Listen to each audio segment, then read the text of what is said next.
Bismillahirrahmanirrahim. Assalamualaikum warahmatullahi wabarakatuh. Alhamdulillahi rabbil alamin. Alhamdulillahilladzi arsala rasulahu bil huda wa dinil haqq liyudhhirahu 'ala dini kullih walau karihal musyrikun walau karihal kafirun walau karihal munafiqun.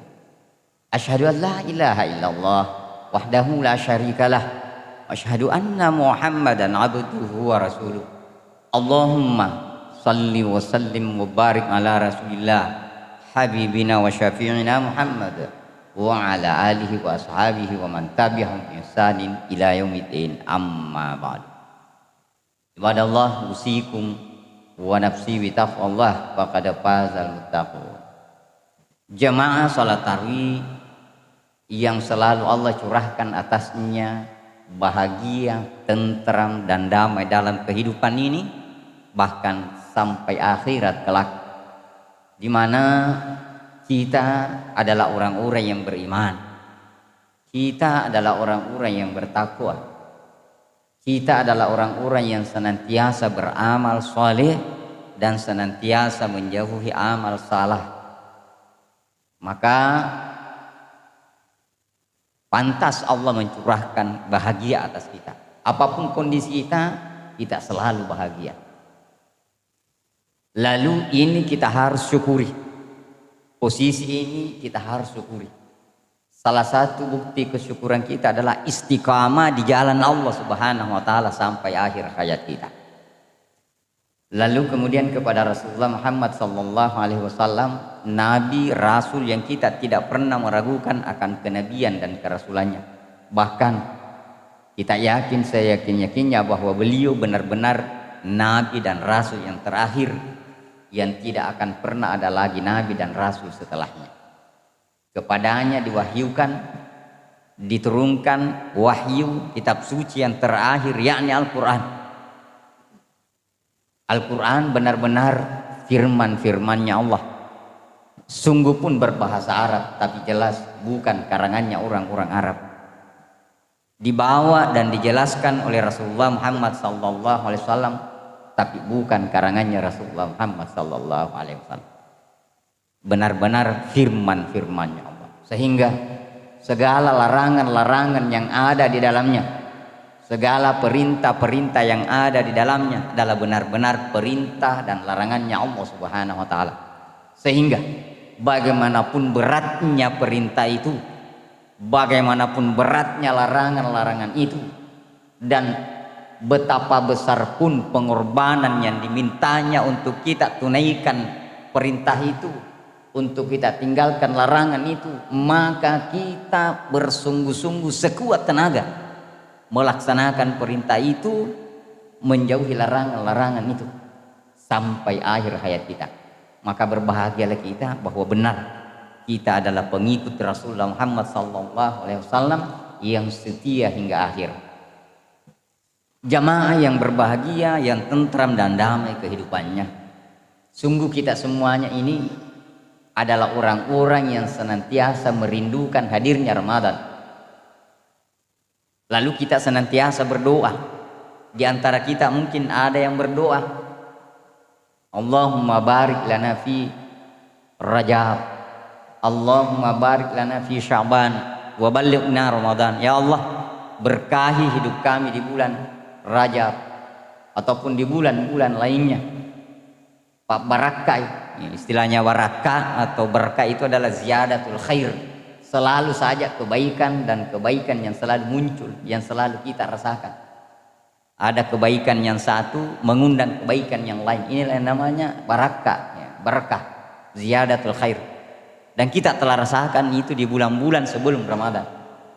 Dan alhamdulillah kita sampai di bulan Ramadan. Mungkin di antara kita sering bertanya kepada kawan, kapan ini Ramadan? Rindu sekali Maya ini bertemu Ramadan. Ternyata ini pun juga doa bagi kita. Dan ternyata kita ini adalah salah seorang yang benar-benar diterima doanya seperti yang diminta. Maka berbahagialah kita. Ini saja ini sungguh sangat membahagiakan kita. Kenapa? Kita adalah salah seorang yang Allah terima doanya seperti yang diminta, yakni mempertemukan Ramadan. Nah, semoga benar-benar kita mensyukuri ini dengan bersungguh-sungguh mengamalkan segala hal yang berkaitan dengan Ramadan ini dengan penuh kesungguhan sampai akhir Ramadan. Maka jamaah yang dirahmati Allah Subhanahu wa taala, tentu dengan diterimanya doa kita ini maka semakin memuncak kebahagiaan kita. Pertanyaannya kemudian, kenapa kita selalu rindu untuk bertemu dengan Ramadan? Salah satu di antaranya karena di Ramadan itu Allah luaskan ampunannya. Allah luaskan penerimaan taubat dari hamba-hambanya. Maka kita sangat ingin bertemu Ramadan. Karena sungguh kita ini banyak dosa. Tiap hari kita mencetak dosa, terutama dari mulut kita masing-masing. Entah itu gibah, bicara belaka, entah itu mencela, menghina, atau mungkin kadang merendahkan agama Allah Subhanahu wa taala, atau mungkin kadang berbagai macam cerita sia-sia yang kita sampaikan. Mulut terkadang kita pergunakan dengan ucapan yang sia-sia. Maka sungguh banyak dosa yang dicetak oleh mulut kita ini. Maka pantas bahwa kita sangat rindu untuk bertemu dengan Ramadan agar dosa-dosa kita diampuni oleh Allah Subhanahu wa taala. Maka pertanyaannya kemudian apa yang harus kita lakukan di bulan Ramadan ini agar benar-benar dosa-dosa kita diampuni oleh Allah Subhanahu wa taala? Maka yang harus kita lakukan dengan penuh kesungguhan, keseriusan dan keikhlasan adalah taati Rasulullah Muhammad sallallahu alaihi wasallam. Tunjukkan dengan nyata ketaatan kepada Rasulullah Muhammad sallallahu alaihi wasallam dalam setiap aktivitas kita yang berkaitan dengan Ramadan ini. Dengan ketaatan yang sempurna itu menunjukkan betapa kita mencintai Allah Subhanahu wa taala. Dan dengan cinta kepada Allah Subhanahu wa taala itu Allah pun mencurahkan cintanya atas kita sekaligus mengampuni dosa-dosa kita. Demikian Allah berfirman di dalam surah Ali Imran ayat 31. A'udzu billahi minasy syaithanir rajim. Bismillahirrahmanirrahim. Qul in kuntum tuhibbunallaha fattabi'uni yuhibbukumullah wa yaghfir lakum dzunubakum wallahu ghafurur rahim. Katakan Muhammad, ini Allah memerintahkan kepada Rasulullah untuk menyampaikan kepada manusia, dan ini sudah sampai kepada kita dan selanjutnya adalah tugas kita menyampaikan kepada manusia. In kuntum tuhibbunallaha fattabi'uni. Kalau kalian benar-benar mencintai Allah, ikuti aku, ikuti Rasulullah, taati Rasulullah, teladani Rasulullah sallallahu alaihi wasallam, pelajari sabda-sabdanya, dengarkan sabda-sabda Rasulullah Muhammad sallallahu alaihi wasallam. Maka kalau benar-benar mentaati Rasul, Allah akan mencurahkan cintanya kepada kalian. Wa yaghfir lakum dzunubakum, dan Allah akan mengampuni dosa-dosa. Maka bagi kita yang benar-benar memfungsikan akal dengan sempurna dengan baik ini, maka tidak akan pernah menolak tawaran yang sangat menggiurkan ini. Iya. Pasti kita akan bersungguh-sungguh menerima tawaran yang sangat menggiurkan ini, ampunan dosa. Maka kita akan bersungguh-sungguh mentaati Rasulullah Muhammad SAW. Maka kita akan bersungguh-sungguh menunjukkan ketaatan sempurna kepada Rasulullah Muhammad SAW di bulan Ramadan yang mulia ini. Maka jemaah, aktivitas apa yang mesti kita tunjukkan? Tentu banyak. Di malam hari ini kami hanya ingin fokus kepada mulut kita. Bagaimana kita menunjukkan ketaatan kepada Rasulullah dengan melalui mulut kita, yakni bagaimana mulut ini kata-kata yang khair. Menghindarkan dari mulut ini mengucapkan kata-kata yang salah, yang tidak benar. Yang khair artinya tidak bertentangan dengan Al-Quran dan As-Sunnah. Rasulullah Sallallahu Alaihi Wasallam bersabda, "Man kana yu'minu billahi wal yawmil akhir, falyaqul khairan aw liyasmut." Siapa saja yang mengaku beriman kepada Allah dan hari akhirat, maka hendaklah ia mengatakannya khair, aw liyasmut, atau kalau tidak bisa mengatakan yang khair itu tadi, lebih baik diam daripada mengatakan yang salah, daripada mengatakan yang bertentangan dengan Al-Quran dan Sunnah Rasulullah Muhammad Sallallahu Alaihi Wasallam. Maka manfaatkan benar-benar mulut kita ini untuk hanya selalu mengatakan yang al-khair. Ketika kita memberi nasihat, nasihatkan yang khair. Ketika kita melarang, larang dengan khair. Ketika kita menyuruh, menyuruhlah dengan kata-kata yang khair. Ketika kita berdiskusi, berdiskusi dengan kata-kata yang khair. Ya, ketika juga kita marah-marah, ya, upayakan supaya tetap khair saja yang kita ucapkan. Jangan ucapan yang bertentangan dengan firman-firman Allah dan sabda-sabda Rasulullah Muhammad Sallallahu Alaihi Wasallam. Dan mulut kita ini pun kita bisa fungsikan di bulan Ramadan ini dan bulan-bulan selanjutnya untuk menunjukkan ketaatan kepada Rasulullah, yakni meluruskan perkataan-perkataan yang tidak benar, atau mungkin membenarkan perkataan-perkataan yang benar. Misalnya ada orang mengatakan begini, jangan mendalami Al-Quran dan Sunnah, jangan mempelajari secara mendalam itu Al-Quran dan Sunnah Al-Islam, karena nanti bisa menyimpang. Ada pernah orang bilang begitu, orang besar.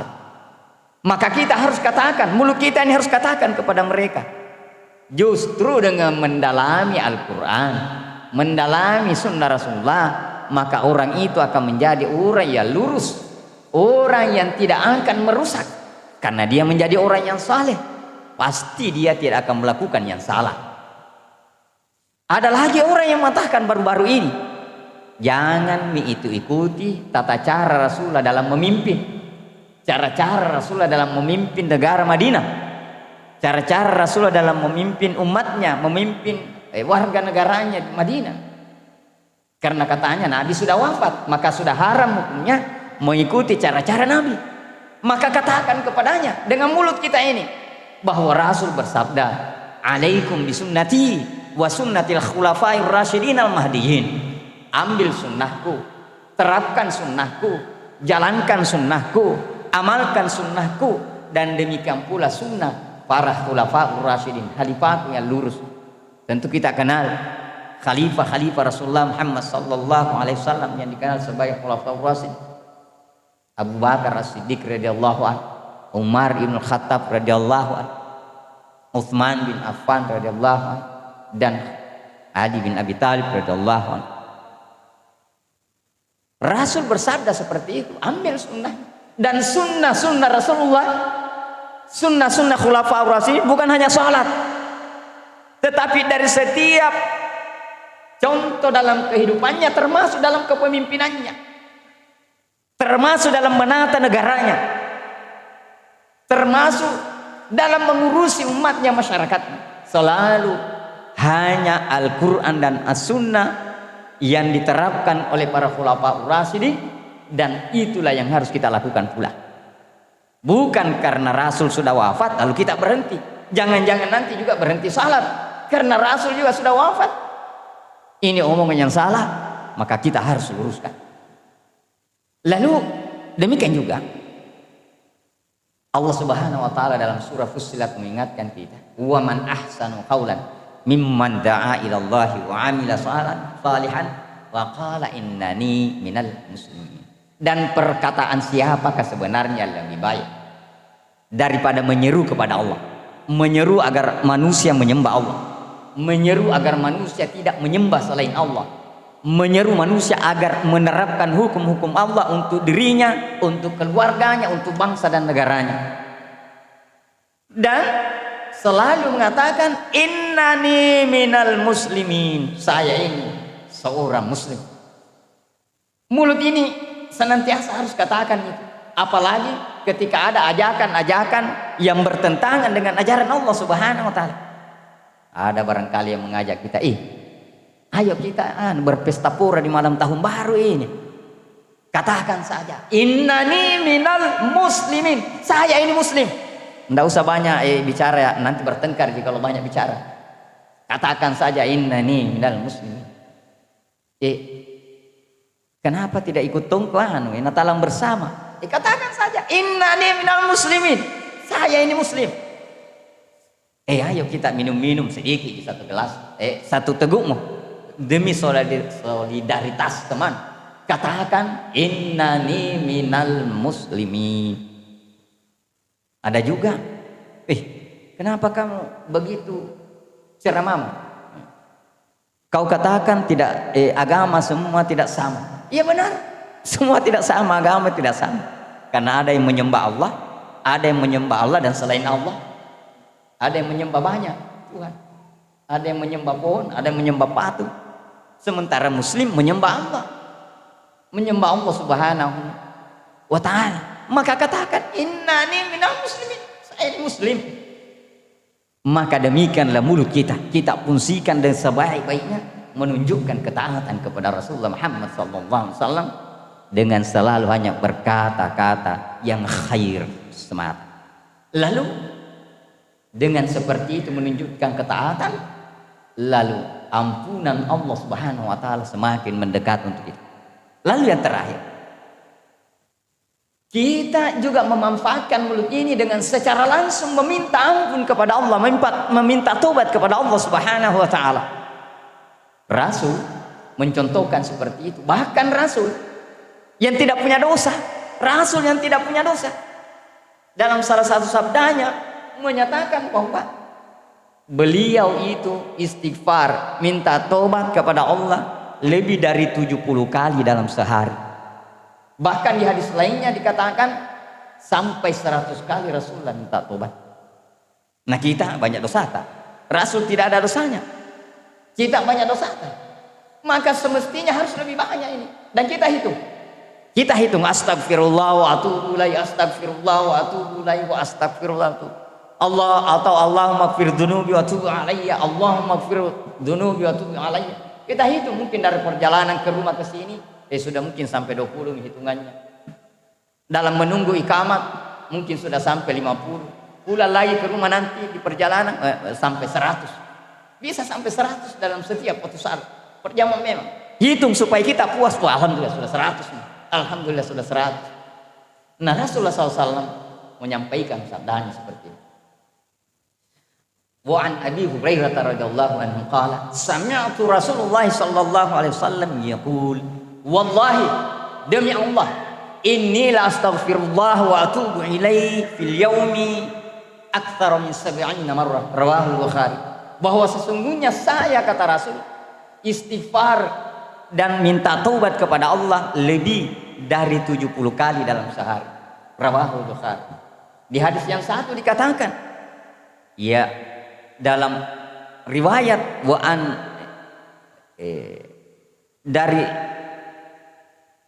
Mughayyar disebutkan bahwa Anil Agharri bin Yasari Muzani, wa Anil Agharri bin Yasari Muzani qala Rasulullah Muhammad sallallahu alaihi wasallam ya ayyuhan nas tubu ila Allahi wastaghfiruh fa inni astaghfiru fil yaumi mi'ata marrah rawahu Muslim. Wahai manusia, minta ampunlah kepada Allah, minta tobatlah kepada Allah, karena sesungguhnya aku, kata Rasul, minta tobat kepada Allah dalam sehari itu 100 kali. Maka jamaah, tentu dengan secara langsung minta taubat kepada Allah Subhanahu wa taala, ini menunjukkan dengan nyata betapa kita mentaati Rasulullah Muhammad sallallahu alaihi wasallam, pun menunjukkan betapa seriusnya kita, betapa sungguh-sungguhnya kita ingin diampuni dosa-dosa kita oleh Allah Subhanahu wa taala. Dan keseriusan kita itu, kesungguhan kita itu adalah suatu bahagian yang akan mendatangkan ampunan Allah Subhanahu wa taala. Lainnya itu jamaah yang dirahmati Allah Subhanahu wa taala, semoga di malam hari ini tekad kita kuat untuk meraih ampunan Allah Subhanahu wa taala. Lalu semoga dengan itu semuanya Allah mempertemukan kita kelak di surga terbaiknya bersama Rasulullah Muhammad sallallahu alaihi wasallam. Hadanallahu wa iyyakum. Assalamualaikum warahmatullahi wabarakatuh. Persembahkan oleh Yayasan Haji Muhammad Cengho Sulsel dan Takmir Masjid Muhammad Cengho Goa.